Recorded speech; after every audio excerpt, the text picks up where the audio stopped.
From Pacifica, this is Democracy Now! An education secretary who is unwilling to cut off federal aid to colleges that break the law and cheat students would be a disaster for both students and for taxpayers. As student debt reaches $1.4 trillion, the top student loan watchdog resigns in protest of the Trump administration favoring powerful predatory lenders over debt-ridden families. We'll speak with Dr. Sarah Goldrick-Rab, author of Paying the Price: College Costs, Financial Aid, and the Betrayal of the American Dream. Then books, not magazines. As students across the country return to school, we look at a Trump DeVos proposal to spend federal funds on guns and gun training for teachers. It's called concealed carry, where a teacher would have a concealed gun on them. They'd go for special training, and they would be there, and you would no longer have a gun-free zone. Gun-free zone to a maniac, because they're all cowards. A gun-free zone is let's go in and let's attack, because bullets aren't coming back at us. We'll speak with Adam Skaggs, Chief Counsel at the Giffords Law Center to Prevent Gun Violence, and Randy Weingarten, President of the American Federation of Teachers. Then to Texas to speak with a woman sentenced to 5 years in prison for voter fraud for casting a provisional ballot in the 2016 election. She didn't realize her past conviction barred her from voting in Texas. Thursday, she could have even more time added to her sentence. All that and more coming up.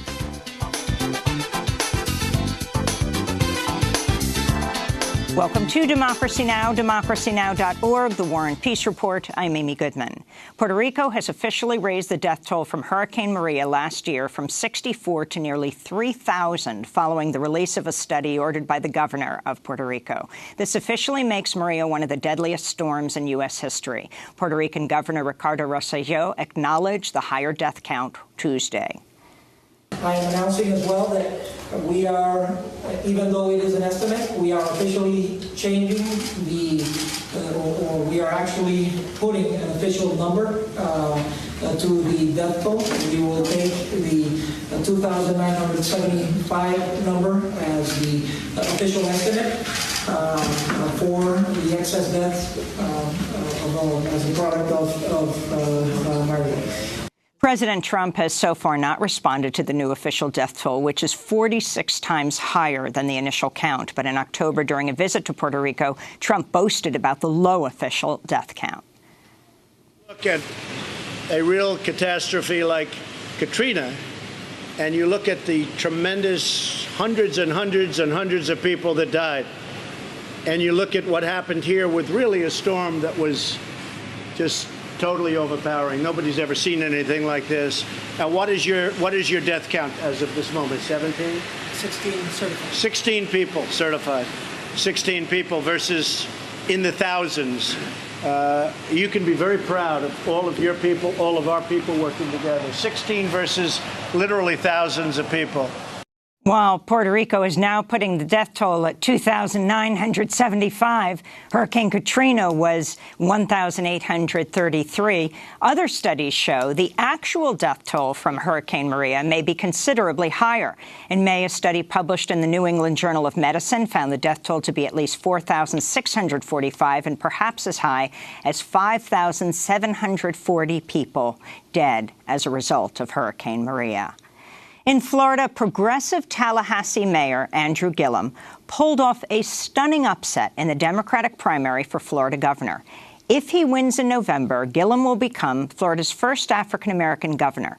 Polls had predicted Gillum would place fourth. He was backed by Bernie Sanders, spent millions of dollars less than his better-funded opponents, including former Congresswoman Gwen Graham, the daughter of Bob Graham, the former governor and senator from Florida.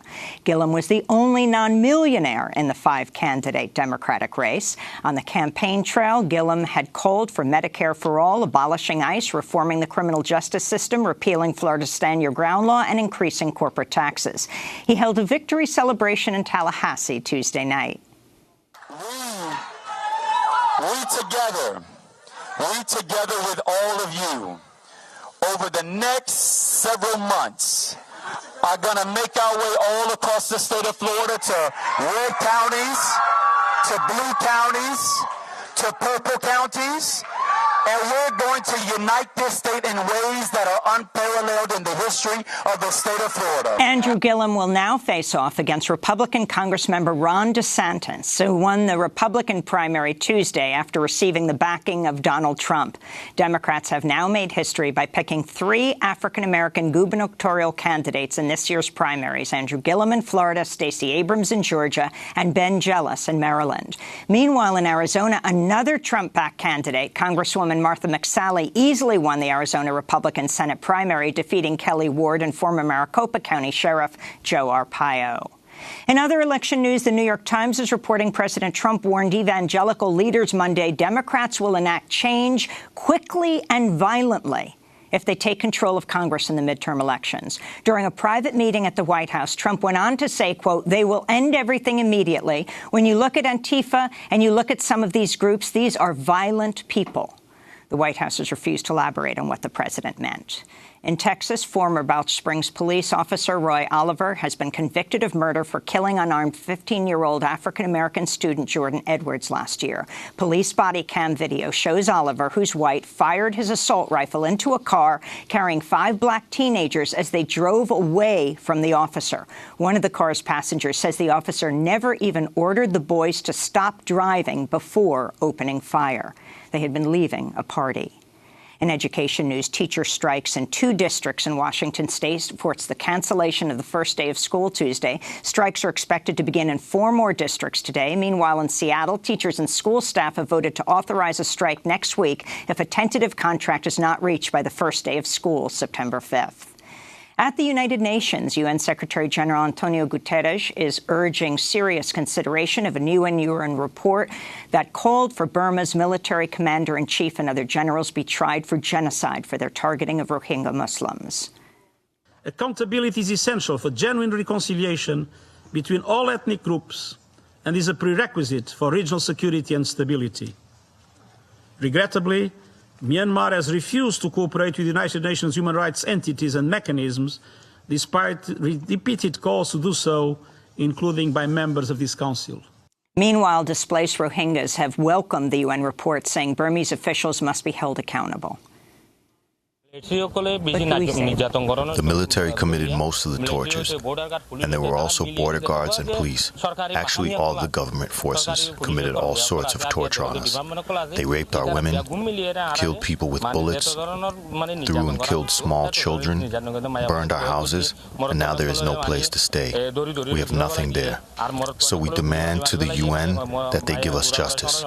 We need our citizenship back. The Indian government has conducted raids across India this week, targeting prominent human rights activists, lawyers and critics of the Narendra Modi government. At least 5 people were arrested. The novelist Arundhati Roy told the Hindustan Times, quote, that the raids are taking place on the homes of lawyers, poets, writers, Dalit rights activists and intellectuals, instead of on those who make up lynch mobs and murder people in broad daylight. Tells us very clearly where India is headed, Arundhati Roy said.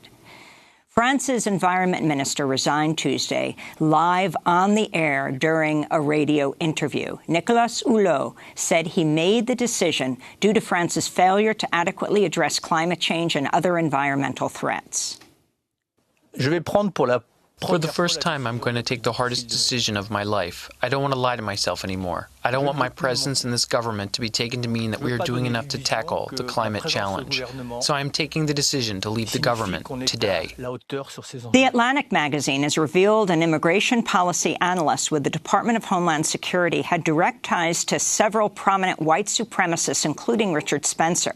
The analyst, Ian M. Smith, worked at DHS up until last week. The news comes just 2 weeks after White House speechwriter Darren Beattie was fired after news broke that he had spoken at a conference alongside prominent white nationalists. Immigration news, about 160 workers in Texas were detained in an ICE raid targeting the trailer manufacturing company Load Trail. One worker described ICE agents raiding the factory from every entrance. He said, quote, they drew their guns and told everyone to hit the ground.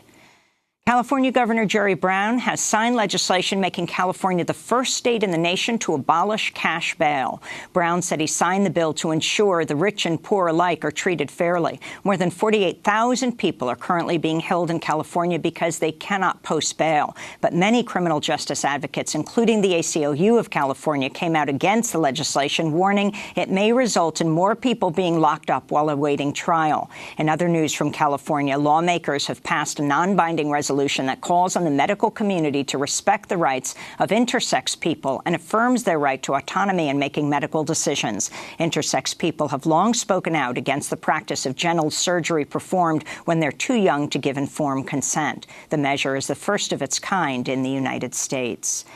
And in Colorado, a 9-year-old boy died by suicide after reportedly being bullied by classmates after coming out as gay.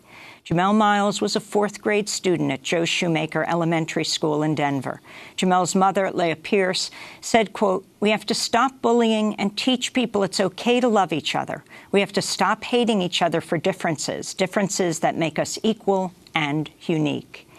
And those are some of the headlines. This is Democracy Now!, democracynow.org, The War and Peace Report. I'm Amy Goodman. And I'm Juan Gonzalez. Welcome to all of our listeners and viewers around the country and around the world. Just as the school year gets underway across the United States, the top student loan watchdog has resigned in protest against the Trump administration of siding with powerful predatory lenders over student loan borrowers. Seth Frotman works as student loan ombudsman under the Consumer Financial Protection Bureau Director Mick Mulvaney. In his resignation letter to Mulvaney, he wrote, quote, "Unfortunately, under your leadership, the Bureau has abandoned the very consumers it is tasked by Congress with protecting. Instead, you have used the Bureau to serve the wishes of the most powerful financial companies in America," unquote. Frotman's resignation comes as outstanding student loan debt has topped $1.4 trillion.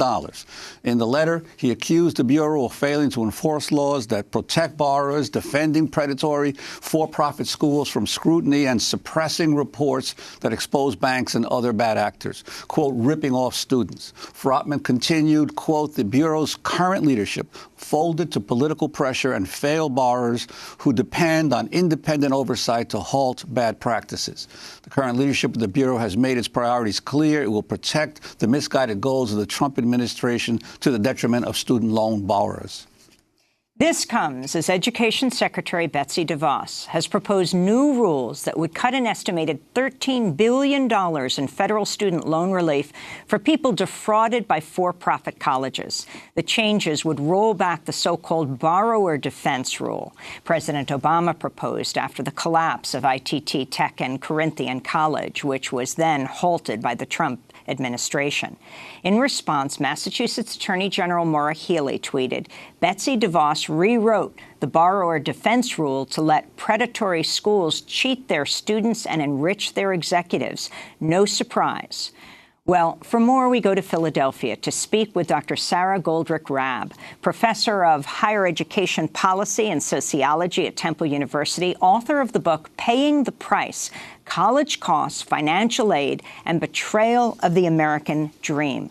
Welcome to Democracy Now! It's great to have you with us. Why don't we begin with the resignation of the top student loan watchdog and what he has accused the Trump administration of. Dr. Goldrick-Rab. Well, thank you for having me. You know, this is a bold and, I presume, necessary move for someone like Seth Frotman to undertake. He's trying to draw attention to some very serious changes, some of which are not being made public or transparent to taxpayers, that are going to affect not only our ability to afford college, to send our children to college, and to repay our own loans, but also, frankly, for our ability to just have a manageable amount of debt in the United States. These changes are going to cost us all money, and he wants to make sure that we know it. Well, could you talk in general about the crisis facing so many millions of college students in America today in terms of student loans and student loan debt, and what has been happening under the Trump administration to deal or not deal with the problem? Well, the crisis is created by what I call the new economics of college. This is a time where, frankly, like it or not, college is essentially mandatory for access to the middle class, for getting one's family out of poverty, and from keeping one's family from falling into poverty. But unfortunately, we have not created a financing system to actually make college attendance possible without having to take on loans. So millions of Americans are taking on loans even when they don't want to, just to be able to get access to college. Now, when they take those loans, they need to be sure that the risk to themselves is not too high. And frankly, collectively, as taxpayers, we need to be sure that those loans are not too risky to us, that they can be repaid. Now, under the Obama administration, they worked very hard to try to put some protections in place, both for taxpayers and for the borrowers themselves.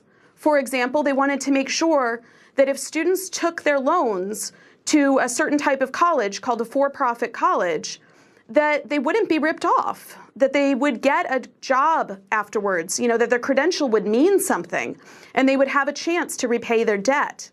What's happening now is that those protections are being removed. We're told that they're not necessary, but it was clear that they were, because we're receiving tons and tons of fraud complaints about these colleges. And that's the important work that the CFPB has been doing, is to review those fraud claims. Well, the CFPB is now being told it really can't do that work.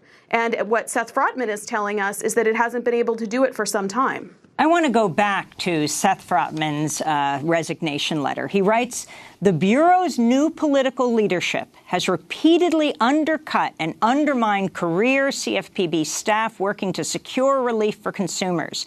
These actions will affect millions of student loan borrowers, including those harmed by the company that dominates this market.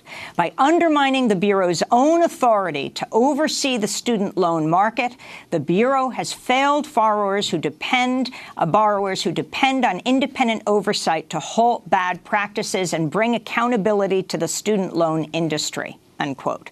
The company Frotman is referencing is thought by many observers to be Navient, the nation's largest servicer of student loans, according to lawsuits filed last year by a federal regulator and 2 state attorneys general. According to lawsuits filed last year by a federal regulator, Navient has for years misled borrowers and made serious mistakes at nearly every step of the collections process, illegally driving up loans repayment costs for millions of borrowers. Can you talk more about this company and what is this relationship with Mick Mulvaney, who called his own bureau, the one that Frotman is resigning from, a joke? Well, I think that the biggest thing that Seth is pointing out is that we don't fully understand what Mulvaney's relationships are. I think that we have some speculation as to what's going on here, but he keeps alluding to the fact that, the real issues going on inside that agency are not being made transparent.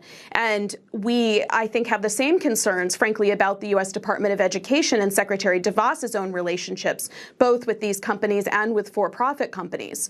That transparency is really key in order to be able to protect consumers. These places like Navient are servicing loans, which, a lot of people are really struggling to pay off. And many folks who are not able to repay their debt, it's not necessarily that they didn't have the money, but they weren't given the right information. The repayment process and the collections process was not transparent to them. It was not easy to follow.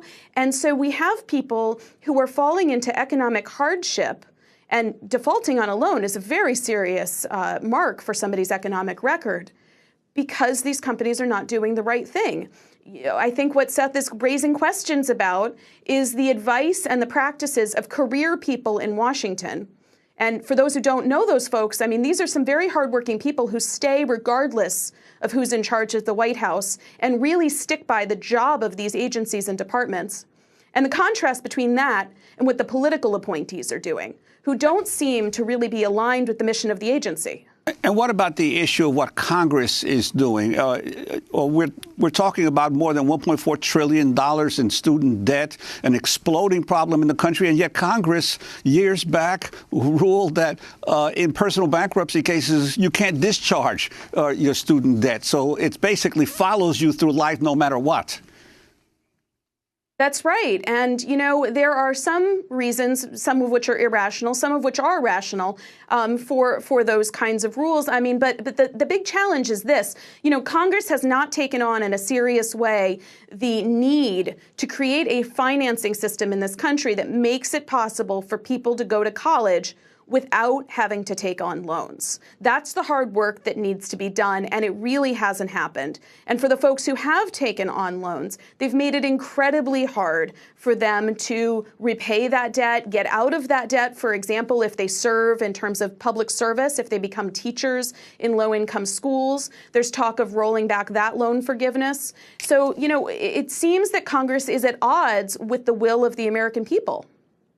Professor Goldrick-Robb, your work has been credited, your book, Paying the Price, based on a study in state colleges, not for-profit schools. But your work has been credited with really helping to lay the groundwork for Bernie Sanders' proposal for free college education. Please explain. Well, the studies that my team and I have undertaken over the last 20 years have revealed that the current financial aid system just isn't getting the job done. In many ways, it's well-intentioned. It suggests that we can help people without money by giving them grants that they have to fill out the FAFSA to receive, this horrible bureaucratic form, this application that takes ages to fill out.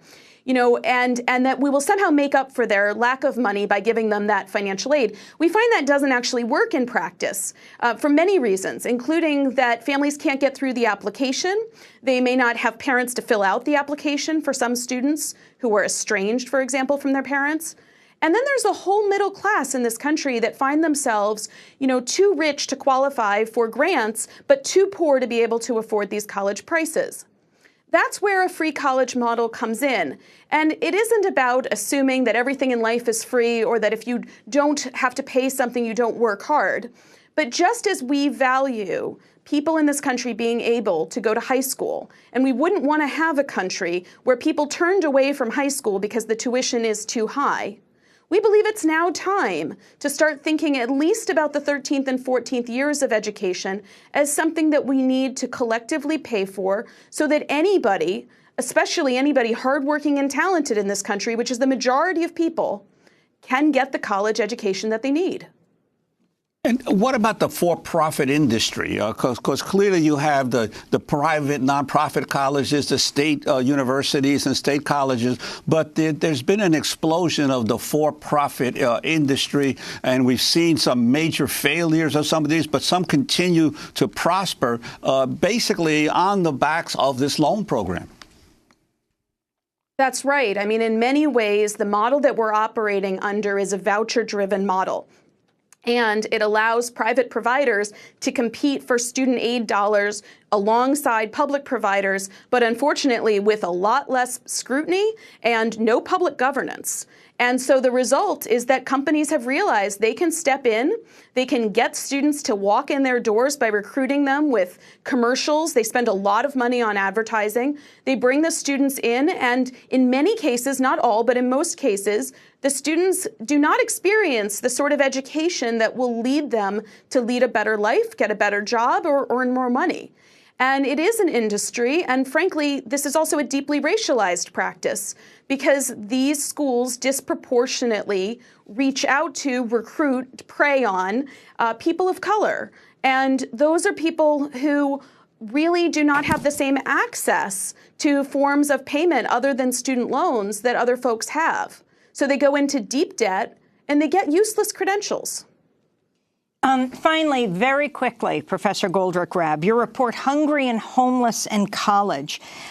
You say of the students you surveyed, 1 in 3 reported they'd gone hungry while enrolled in college? That's correct. Now, this has been a decade worth of research now, and we have found that actually it's 1 in 3 students at 4-year colleges and universities, and between 40 to 50% of students at the nation's community colleges. This is how severe the loan crisis really is. You can take loans and have trouble repaying them, and nonetheless still not have enough money to cover today's college prices. And those prices are not just tuition, it's housing and food. So students are legitimately falling short of what they need to learn and to get degrees. We want to thank you so much for being with us, and we will, of course, continue to cover this issue. Sarah Goldrick-Rab, professor of higher education policy and sociology at Temple University, author of Paying the Price, College Costs, Financial Aid, and the Betrayal of the American Dream. When we come back, thank you for having books, not magazines. That was one of the T-shirts that a father of a student at Parkland who was killed last Valentine's Day wore. Books, not magazines, with an automatic weapon through the word magazines. We'll talk about the Education Secretary Betsy DeVos's proposal to spend federal money on arming and training teachers to shoot. Stay with us.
I promised myself I'd be careful with my heart, and no matter what the cost, I'd never let love start. You came on the scene, you came on like a dream. Gone the Promises of Yesterday by 24 Karat Black. This is Democracy Now! I'm Amy Goodman with Juan Gonzalez. Well, as students across the country return to school, we turn now to calls by House Democrats for Education Secretary Betsy DeVos to reject plans to grant federal funds to states to purchase firearms for teachers and school employees. The proposal comes after requests from Oklahoma, Texas, and other states to train and arm school marshals. More than 170 Democrats, about 90% of the caucus, endorsed the letter to DeVos, arguing she has the authority to say no to such spending. The letter was organized by Representative Bobby Scott, the top Democrat on the House Education Committee. It argues, quote, arming teachers would not only jeopardize student and staff health and safety, but also run counter to congressional intent, precedent, and common sense. DeVos's plan would use federal student support and academic enrichment grants to pay for firearms and to train educators in their use, and would reverse longstanding federal policy prohibiting federal funds for arming teachers. Last week, Democratic Senator Chris Murphy of Connecticut spoke out against DeVos's proposal, arguing it goes against guidelines about the use of Title IV federal funding. Title IV language allows for money to be used to try to quell violence, but there's a specific phrase here that seems to give clear guidance to the secretary, because you can use the grants for a school environment that is free of weapons. And yet, reportedly, the secretary is about to issue guidance saying that that money can be used to load schools up with weapons. That is in direct contravention of the statute itself, and certainly in contravention of the spirit of federal education law, given the act that we passed earlier this year that prohibits school safety dollars from being used to arm teachers. Senator Chris Murphy of Connecticut speaking last week. Murphy's district is home to the 2012 Sandy Hook Elementary School massacre that killed 20 children who were 6 and 7 years old, along with 6 adult staff members. Well, we're joined by Randy Weingarten now, president of the American Federation of Teachers. Also with us, Adam Skaggs, chief counsel at the Giffords Law Center to Prevent Gun Violence. We welcome you both to Democracy Now! Adam Skaggs, let's begin with you. Talk about this proposal that Betsy DeVos is weighing. Well, I think this proposal is, to put it in simple terms, outrageous. This violates every piece of evidence about what we need to keep student environments, to keep our schools safe. To put it simply, at a time when we are seeing schools that lack the resources to buy books, to buy school supplies for our classrooms, the idea of diverting federal funds to be used to arm teachers is not only a terrible idea, as you heard Senator Murphy saying, we believe it's unlawful as well and violates federal law. And Randy Weingarten, the idea of using federal funds that were earmarked to assist low-income or troubled schools and turn them into basically a subsidy for the gun industry? It's insane. I mean, it's reprehensible. It's insane. It's morally outrageous. But think about it. The funds that she wants to use, first off, last year, she tried to get rid of these funds. These go for summer school programs, after-school programs, guidance counselors, restorative justice, helping kids learn how to diffuse crisis, mental health supports, which everyone, regardless of where you are on the gun debate in America, everyone believes we need to have more mental health supports in schools. And it's targeted to places that can't afford it, to poor kids. And so she, hasn't come out with any of the things that we should be doing, but she wants to divert these funds for something that will make schools less safe. It's repugnant. And the reaction among teachers that you represent and teachers that you don't represent, what's the general sentiment? I would say that I'm being calm compared to the reaction that I get. Well, look, there are some teachers who have said to me, I've been in the Parkland schools after, I've been in Parkland, Marjorie Stoneman Douglas, junior high school next door, spent some time, many times in Newtown since after Sandy Hook. And people sometimes are scared, and people say, look, maybe I should, maybe I want to. So I'm not saying that this is a universal position, but the more you think about it, the more you realize how unsafe this is. And it's frankly the people who know how to use guns who have talked to me, NRA members, about just how insane this is. Think about it, Juan. The kindergarten teacher wearing a holster with a handgun. What does that say to her children? Or where would you put guns? How would you safely lock them up? What do you do in terms of this false sense of safety if somebody is coming in with a weapon of war that can shoot 60, 80, 100 bullets a minute?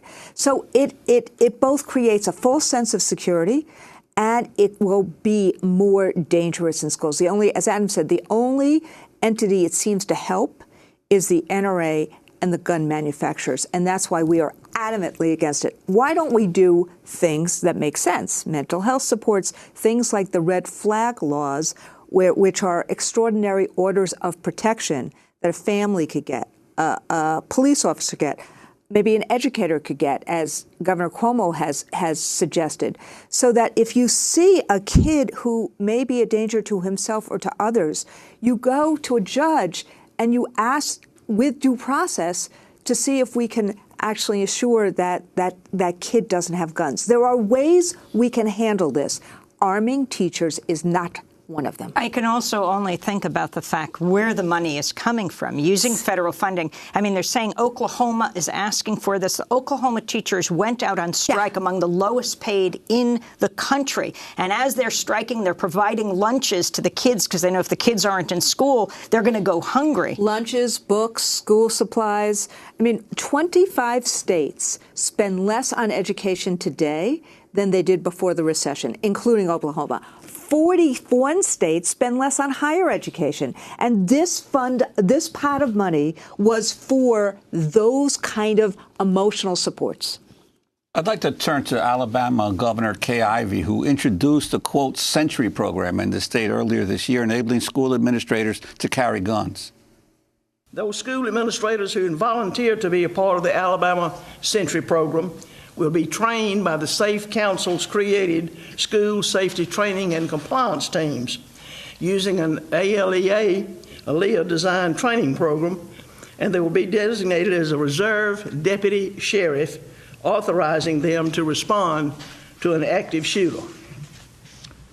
Volunteer administrators must undergo mental and physical fitness evaluations and a drug screening before being certified as a Sentry, and as a part of an annual recertification process.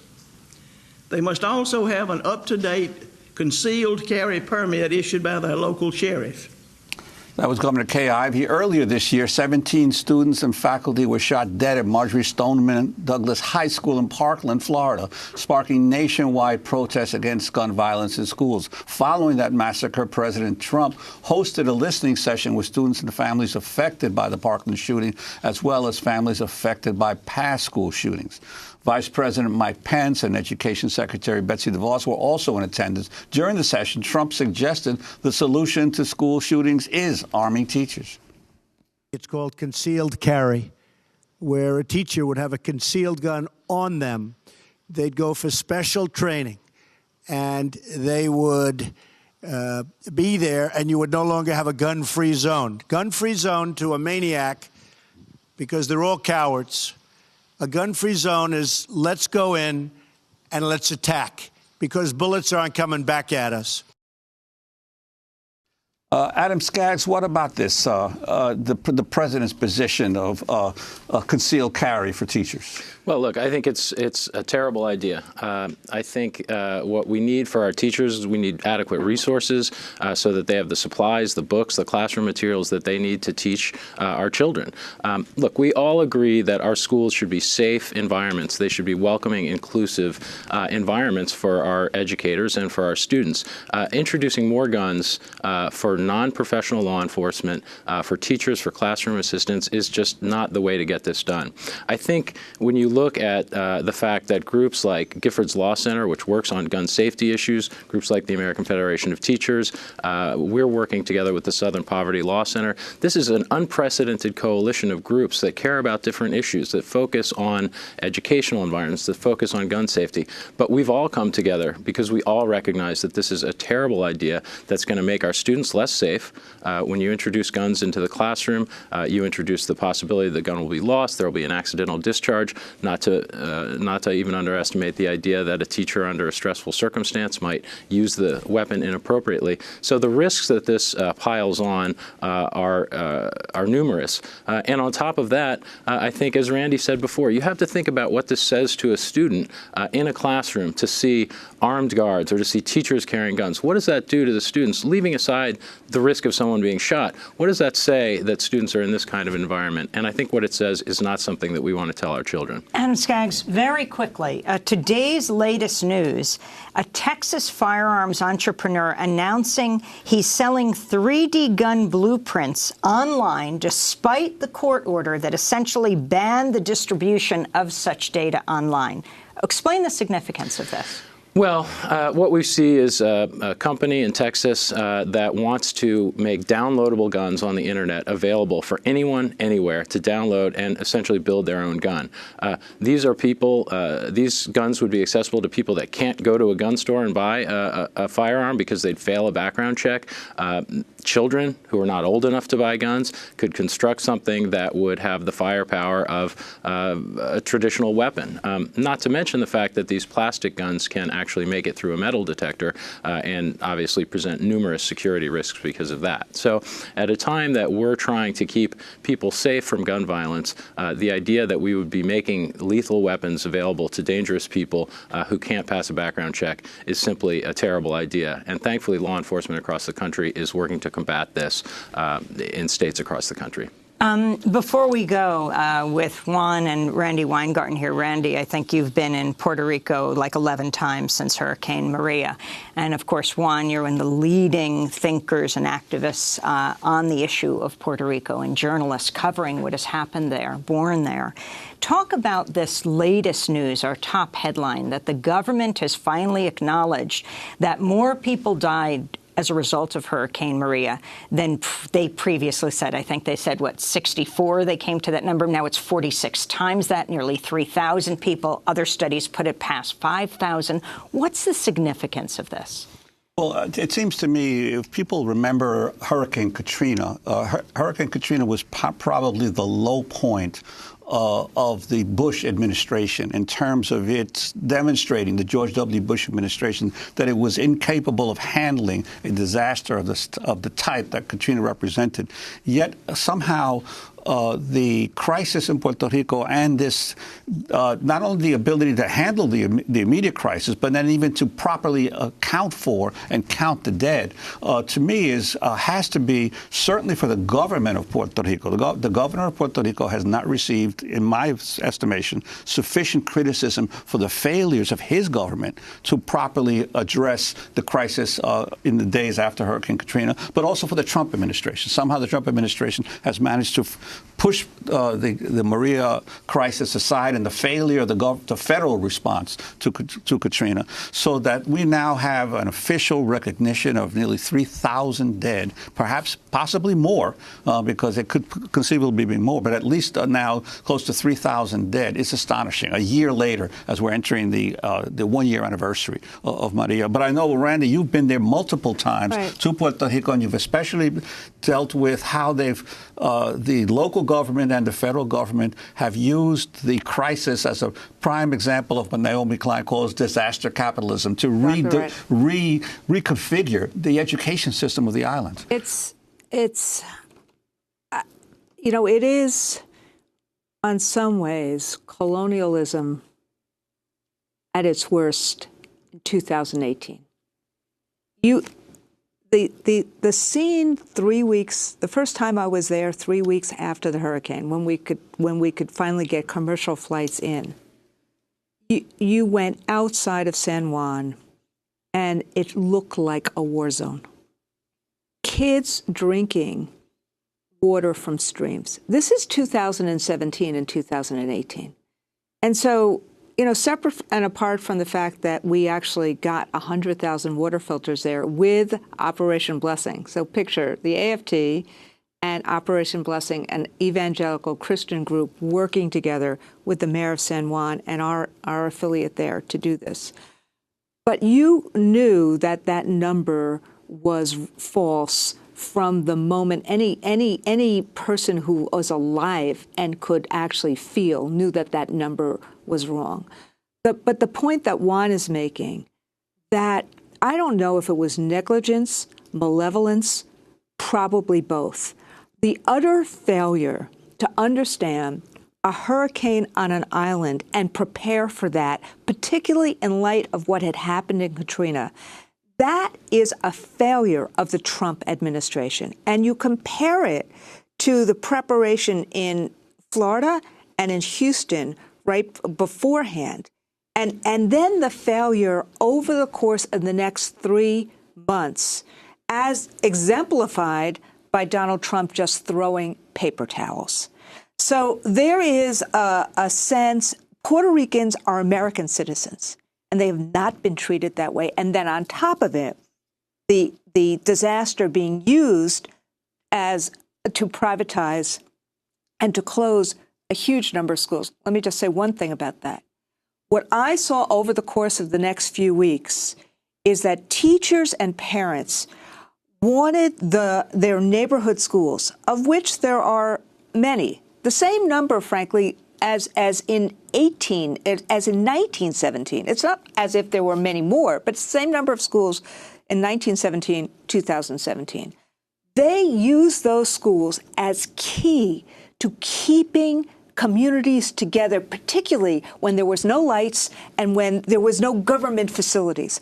And so when you have those schools closed now and kids walking down streets that are still in bad shape, That is a second disaster that says to kids that your communities, which are the heart of what people believe in Puerto Rico, don't count. Well, we're going to leave it there. And, of course, we'll continue to cover Puerto Rico. Randy Weingarten, president of the American Federation of Teachers, Adam Skadz, Gifford's Law Center to Prevent Gun Violence, chief counsel there. When we come back, we go to Texas to speak with a woman sentenced to 5 years in prison for casting a provisional ballot in the 2016 election, not understanding Texas law about what happens to people who have felony records. Stay with us.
By Sudan Archives. This is Democracy Now! I'm Mimi Goodman with Juan Gonzalez. We end today's show with the shocking case of a Texas woman sentenced to 5 years in prison for illegally voting, who could now not have even more time added to her sentence. Crystal Mason cast a provisional ballot in the 2016 presidential election, despite having a past felony conviction for tax fraud that prevented her from voting. In March, she was convicted of illegal voting, but says she did not know that she was barred from casting a ballot in Texas because of her criminal record. Her supporters argue her conviction was racially biased and point to the case of Terry Lynn Rote, a white woman in Iowa, who was convicted of the same crime after she tried to vote for President Trump twice. Rote was sentenced to 2 years probation and was fined $750. For more, we go to Fort Worth, Texas, where Crystal Mason joins us along with her attorney, Kim Cole. Crystal has a federal court hearing in Fort Worth, Texas on Thursday. That's tomorrow. If she loses the hearing, she'll be heading to prison. Also with us in Washington, Mark Maurer, executive director of the Sentencing Project, author of Race to Incarcerate, and co-editor of Invisible Punishment, The Collateral Consequences of Mass Imprisonment. According to a 2016 report by the Sentencing Project, policies restricting the voting rights of convicted felons disenfranchise more than 6 million people. We welcome you all to Democracy Now! Crystal, let's begin with you. You go to court tomorrow. Explain what happened on Election Day, what you understood, what you did, and now what you're facing. Okay. I went to go vote November 2016, and what I understood was that I could vote. So I went to the local church where I went before I went to prison, and I went to vote. When they looked on the roster, they realized my name wasn't there, and I was like, well, I've been living here for over 10 years. So when I got ready to walk away, that's when they stopped me and they told me that, hey, you can fill out a provisional ballot. And I said, what was that? They said, if you are at the right location, it'll count, and if you're not, it won't. So I didn't see any harm with that. So the lady sat me down and helped me out with it, and that's exactly what I did. And then what happened? Then I was arrested for illegally voting. Several months later. Yeah, so it was several months later. It was March 2017. That's when they arrested me for illegally voting. And I explained that exactly what the lady kept telling me. She told me, make sure everything matches on my driver's license. So that's what I kept saying was. I put everything correctly, so I didn't illegally vote. I put everything on the form correctly. Kim Cole, you're Crystal's attorney. Could you talk about, first of all, how frequently does this happen in Fort Worth of people being prosecuted for illegal voting? And I'm surprised that in this particular case there wasn't even any attempt to plea bargain down, even if there was a violation, to some of a much lesser sentence. This isn't prosecuted very frequently in Tarrant County, I can tell you that. There is, I guess there's a record of discriminatory prosecution, to be politically correct, I guess I will say. But there's a record of discriminatory prosecution in Tarrant County. But certainly for this particular type of offense, there's not a lot of prosecution that goes on for illegal voting. Now, I mean, I want to... Can we compare this to that story of Terry Lynn Rote, a white woman, was convicted of the same crime as Crystal after she tried to vote for President Trump twice. Right. She was sentenced to 2 years probation and fined $750 in Iowa. Now, Crystal is going to prison for 5 years for mistakenly voting when laws change from state to state? I think it is absolutely ridiculous. There is I'm not certain where you're from, but Tarrant County is very proud to be the largest urban red county, in the country. And they want to keep it that way. And this prosecution, in my opinion, is to send a message to minority voters to stay away from the polls. There is absolutely no reason Crystal should have been prosecuted. She was not aware that she was not eligible to vote. Texas is one of the states where convicted felons do actually have the right to vote. And so Crystal, unaware that her being on supervised release would prohibit her from voting, that she wasn't eligible until, even though she had served her prison sentence, she wasn't eligible until after her supervised release ended. And she was not aware of that. No one told her that. Her supervised release officer testified on the stand that he did not tell Crystal that she was not eligible to vote. And Crystal herself emphatically has proclaimed from day one she was not aware that she could not vote in the state of Texas. And here, for the crime of illegal voting, it requires that you vote knowing that you're not eligible, and that was not the case here. And Crystal was convicted by a judge and found guilty and sentenced to 5 years in prison. Like I said, this, in my belief, is a concerted effort to keep Tarrant County red. This judge is a Republican judge. The state's star witness was a Republican election judge. He didn't report Crystal to the police for a crime. He called up his friend, the district attorney, a Republican district attorney, called her up specifically, directly, to prosecute this case. This is a clear message to disenfranchised voters in Tarrant County and to keep minorities from the polls.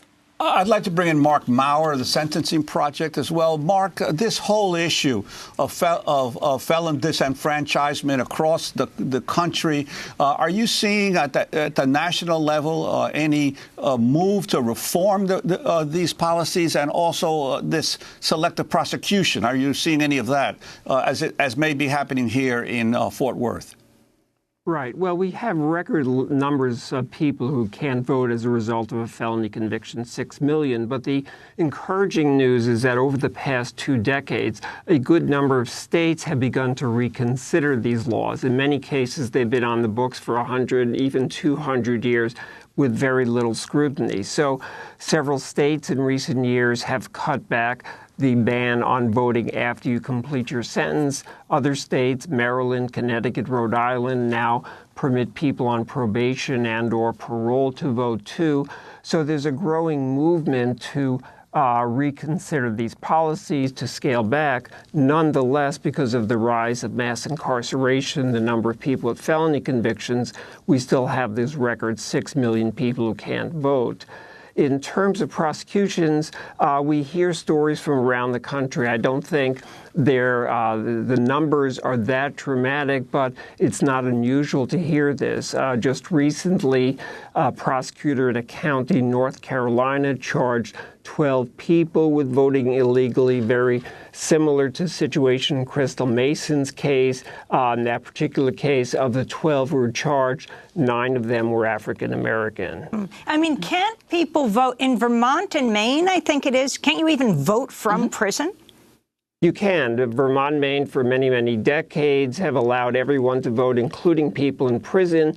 And internationally, that's often the norm. If you look at Western Europe, Canada, many other industrialized nations, many of them have no disenfranchisement, essentially saying that there are legitimate punishments for committing a crime, which may involve a period of incarceration, but that doesn't mean that you forfeit your fundamental rights as a citizen. We still welcome everyone into our democracy. It's a mixed up set of opinions that come in democracy. So if you move from one state to another and not realize, I mean, in one place you can vote from prison, in another way you're in another place you're imprisoned if you vote, if you're under supervised probation in a place like Texas. Is it true, Crystal, that they have told you when you go to court tomorrow, you should have your bags packed, ready to go to prison? You have 3 children? I do. And they told you you could go to prison tomorrow? Yes, ma'am. Yes. Yes. Your oldest son is just about to go to college? He's in college. He's in college, and I go to court on the 30th, and his first game is September the 1st. It's on Friday. So he's been talking about coming home. He's down there on a football scholarship. He's been talking about coming home. I told him no, and I don't know if I'm going to make his first game. And you could have this 5-year sentence extended to even more time tomorrow? Kim Cole, is that true? That's true. The state sentence is currently under appeal, so she hasn't begun serving that time. However, in federal court, the judge could sentence her to up to 2 additional years in federal prison. For having violated what she was doing under supervision, though she did not know it was wrong, thought it was a citizen's duty? Right. That's correct. For having a new conviction for voting. Crystal, do you ever plan to vote again? I do. I do, and that's what I'm encouraging my kids to get out there so we can make a difference right now. I do. I just feel right now that the system failed me. You get out, you rehabilitate yourself, you get a good job, you go to school, you graduate from school, you're doing everything right. So why would I go and vote to go back to prison? Why would I do something like that to lose my kids again, to start all over again? You know, through all of this, I lost a good job. Through all of this, so it's like I'm going backwards instead of forward. Crystal Mason, we have to leave it there. I want to thank you and Kim Cole and Mark Maurer. I'm Amy Goodman with Juan Gonzalez. Thanks for joining us.